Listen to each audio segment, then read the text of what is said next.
ಎಲ್ರಿಗೂ ನಮಸ್ಕಾರ. ನಾನು ದೀಪಿಕಾ ಆರಾಧ್ಯ. ನಾನು ಫಸ್ಟ್ ಸ್ಟಾರ್ಟ್ ಮಾಡಿದ್ದು ಟೆಲಿವಿಷನಿಂದ. ಬಿಳಿ ಎಂಟಿ ಅಂತ ಸೀರಿಯಲ್ ಶುರು ಮಾಡಿದೆ. ಅದು ಆಡಿಷನ್ ಮಾಡಿ ಸೆಲೆಕ್ಟ್ ಆಗಿ ಸ್ಟಾರ್ಟ್ ಆಗಿದ್ದು. ಸೊ ಅದಾದ್ಮೇಲೆ ಬೇರೆ ತೆಲುಗು ಪ್ರಾಜೆಕ್ಟ್ ಸಿಕ್ತು, ಅದು ಮಾಡಿದೆ. ಅದಾದ್ಮೇಲೆ ಸಿನಿಮಾ ಬರಕ್ಕೆ ಶುರು ಆಯಿತು. ಸೊ ಮೊದಲನೇ ಸಿನಿಮಾ ಬಂದು ಪ್ರಭು ಶ್ರೀನಿವಾಸ್ ಸರ್ದು ಬಾಡಿ ಗಾರ್ಡ್ ಅಂತ. ಸೊ ಆ ಸಿನಿಮಾ ಮಾಡಿದೆ. ಅದಾದ್ಮೇಲೆ ನನಗೆ ಅಮರ ಪ್ರೇಮಿಯರು ಪ್ರವೀಣ್ ಸರ್ ಮೀಟ್ ಆಗಿ ಕತೆ ಹೇಳಿದ್ಮೇಲೆ ಅಮರ ಪ್ರೇಮಿಯರು ಶೂಟ್ ಆಯಿತು. ಸೊ ಈ ಶೂಟ್ ಆದ್ಮೇಲೆ ನೆಕ್ಸ್ಟ್ ನನಗೆ ಆರಾ ಮತ್ತೆ ಸಪ್ಲೈ ಶಂಕರ ಅಂತ 2 ಸಿನಿಮಾಗಳು ಬಂತು. ಅದು ರಿಲೀಸ್ ಕೂಡ ಆಗಿದೆ ಆಲ್ರೆಡಿ ಅದು. ಸೊ ನಾನೆಲ್ಲ ಟೋಟಲ್ ಓವರ್ ಆಲ್ ಹೀರೋಯಿನ್ ಆಗಿ ತಗೊಬೇಕು ಅಂತಂದ್ರೆ ಇದು ನಂಗೆ ಒಂಥರ ಡೆಬ್ಯೂ ಮೂವಿ ಫೀಲ್ ಕೊಡುತ್ತೆ. ಸೊ ಇದು ಇದಾದ್ಮೇಲೆ ಈಗ ಒಂದು ಮಲಯಾಳಂ ಒಂದು ಪ್ರಾಜೆಕ್ಟ್ ಬಂದು ಮಾಡ್ತಾ ಇದ್ದೀನಿ. ಇದು ನನಗೆ ಫಸ್ಟ್ ಒಬ್ರು ಕ್ಯಾಸ್ಟಿಂಗ್ ಪರ್ಸನ್ ಕಾಲ್ ಮಾಡಿದ್ರು. ಅದಕ್ಕಿಂತ ಮುಂಚೆ ನನಗೆ ಪ್ರವೀಣ್ ಸರ್ ಇನ್ಸ್ಟಾಗ್ರಾಮಲ್ಲಿ ಮತ್ತೆ ಫೇಸ್ಬುಕ್ಕಲ್ಲಿ ಅವ್ರ ಟೀಮಿಂದ ನನಗೆ ಕನೆಕ್ಟ್ ಆಗಕ್ಕೆ ಟ್ರೈ ಮಾಡಿದ್ರಂತೆ. ಬಟ್ ನಾನು ಚೆಕ್ ಮಾಡಿರಲಿಲ್ಲ ಅನ್ಫಾರ್ಚುನೇಟ್ಲಿ. ಬಟ್ ಅದಾದ್ಮೇಲೆ ಕ್ಯಾಸ್ಟಿಂಗ್ ಅವ್ರ ಈ ಥರ ಒಂದು ಟೀಮ್ ಇದೆ, ಒಂದು ಸಿನಿಮಾಗೆ ನೋಡ್ತಾ ಇದ್ದಾರೆ ಮೀಟ್ ಆಗಿ ಅಂತ ಹೇಳಿದಾಗ ನಾನು ಹೋಗಿ ಪ್ರವೀಣ್ ಸರ್ನ ಮೀಟ್ ಆದೆ. ಅವರು ಕತೆ ಹೇಳಿದ್ರು. ಕತೆ ಹೇಳಿದ ರೀತಿನೇ ನಂಗೆ ತುಂಬ ಇಷ್ಟ ಆಯಿತು. ಆ್ಯಂಡ್ ಅವ್ರು ತುಂಬ ಒಳ್ಳೆ ರೈಟರ್ ಕೂಡ ಪ್ರವೀಣ್ ಸರು. ಸೊ ಆ ಕತೆ ತುಂಬ ಇಷ್ಟ ಆಗಿ ಎಸ್ಪೆಷಲಿ ಕಾವ್ಯ ಅನ್ನೋ ಪಾತ್ರ ತುಂಬ ಇಷ್ಟ ಆಯಿತು. ಸೊ ಅವರ ಪ್ರಾಪರ್ ಓವರ್ ಆಲ್ ಎಲ್ಲನೂ ತುಂಬ ಚೆನ್ನಾಗಿ ಪ್ರಿಪೇರ್ ಆಗಿದ್ರು ಅವ್ರು ಆಲ್ರೆಡಿ ಕತೆ ಎಲ್ಲ ಇಟ್ಕೊಂಡು. ಸೊ ಮಾಡೋಣ ಅಂತ ಅಂದ್ಬಿಟ್ಟು ಸ್ವಲ್ಪ ಟೈಮ್ ತೊಗೊಂಡು ಒಪ್ಪಿಗೆ ಕೊಟ್ಟೆ. ಎಲ್ಲ ಬಳ್ಳಾರಿಲಿ ಶೂಟ್ ಆಗಬೇಕಿತ್ತು. ಸೊ ನಮಗೆ ಕಂಪ್ಲೀಟ್ ಮತ್ತು ಇದು ಬಳ್ಳಾರಿ ಕನ್ನಡ ಲ್ಯಾಂಗ್ವೇಜ್, ಅದು ನಮಗೆ ಪ್ರೊನೌನ್ಸಿಯೇಷನ್ ಕರೆಕ್ಟ್ ಆಗಿರ್ಬೇಕು ವರ್ಡ್ಸ್. ಅದಕ್ಕೋಸ್ಕರ ನನಗೆ ಮತ್ತು ಹೀರೋಗೂ ವರ್ಕ್ಶಾಪ್ ಮಾಡಿಸಿದ್ದಾರೆ.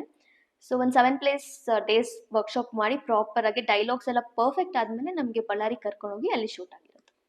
ನಾನು ಫಸ್ಟ್ ಮಾಡಿದ್ದ ಮೂವಿಲಿ ಮಲಯಾಳಂ ಕನ್ನಡ ಮಾತಾಡ್ದೆ, ಅಂದರೆ ಮಲಯಾಳಿ ಹುಡುಗಿ ಕನ್ನಡ ಮಿಕ್ಸ್ ಮಾಡಿ ಮಾತಾಡ್ತಾಳೆ ಆ ಥರ ಕನ್ನಡ ಇತ್ತು. ಸೊ ನೆಕ್ಸ್ಟ್ ಮೂವಿಲಿ ಉಡುಪಿ ಕನ್ನಡ ಬಂತು. ಸೊ ಅದನ್ನು ಮಾಡಿದೆ. ಸೊ ಇನ್ನು ನೆಕ್ಸ್ಟ್ ಸಪ್ಲೈ ಶಂಕರ ಮೂವಿಲಿ ನಾರ್ಮಲ್ ನಮ್ಮ ಬ್ಯಾಂಗ್ಳೂರ್ ಕನ್ನಡ ಹೆಂಗಿದೆ ಸ್ಲ್ಯಾಂಗ್ ಅದು ಬಂತು. ಸೊ ಇದು ಬಳ್ಳಾರಿ ಕನ್ನಡ. ನಂಗೆ ಎಲ್ಲದ್ರಲ್ಲೂ ಪಾತ್ರನೂ ಡಿಫ್ರೆಂಟು, ಕನ್ನಡ ಮಾತಾಡೋ ರೀತಿನೂ ಡಿಫ್ರೆಂಟು. ಸೊ ಅಷ್ಟು ಡಿಫ್ರೆಂಟ್ ಆಗಿರೋ ಪಾತ್ರಗಳು ಸಿಕ್ಕಿದೆ. ಇದು ನಾನು ಬೇರೆ ಮೂವಿಗೆ ಕಂಪೇರ್ ಮಾಡಿದ್ರೆ ತುಂಬಾ ಡಿಫ್ರೆನ್ಸ್ ಇದೆ. ಇಲ್ಲಿ ಕ್ಯಾರೆಕ್ಟರ್ ಹೆಂಗೇನೆ ತುಂಬ ಒಂದು ಸ್ಲೋ ಆಗಿ ಮಾತಾಡೋ ಥರ ಇರ್ಬೋದು.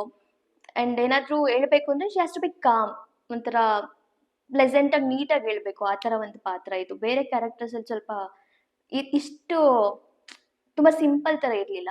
ಸೊ ಅದೊಂದು ಡಿಫ್ರೆನ್ಸ್ ಇದೆ ಅಂತೇಳಿ. ಒಂದು ಹಳ್ಳಿನ ಶೂಟ್ ಮಾಡ್ತಿದ್ವಿ ನಾವು ಅಲ್ಲಿ. ಸೊ ಅಲ್ಲಿ ಸಖತ್ ಫನ್ ಇತ್ತು. ಬಿಕಾಸ್ ಅಲ್ಲಿ ನಾವು ಹೆಂಗಿದ್ವಿ ಅಂತಂದರೆ ಆರಾಮಾಗಿ ನಾವು ಅಲ್ಲಿನವ್ರೆ, ಯಾವ ಊರವ್ರೆ ಅಂತ ಅಂದ್ಕೊಂಡೆಲ್ಲ ಅಲ್ಲೇ ಹೋಗಿ ಯಾರ್ಯಾರ ಮನೇಲಿ ಊಟ ಎಲ್ಲ ಮಾಡಿಕೊಂಡು ಅವ್ರಿಗೆಲ್ಲ ಕರಿತಿದ್ರು ಊಟ ಮಾಡಕ್ಕೆ ಬನ್ನಿ ಅಂತ. ಸೊ ಅಲ್ಲೇ ಊಟ ಎಲ್ಲ ಮಾಡ್ಕೊಂಡು ಅಲ್ಲೇ ಓಡಾಡ್ಕೊಂಡಿದ್ದು ಶೂಟಿಂಗ್ ಟೈಮಲ್ಲೇ.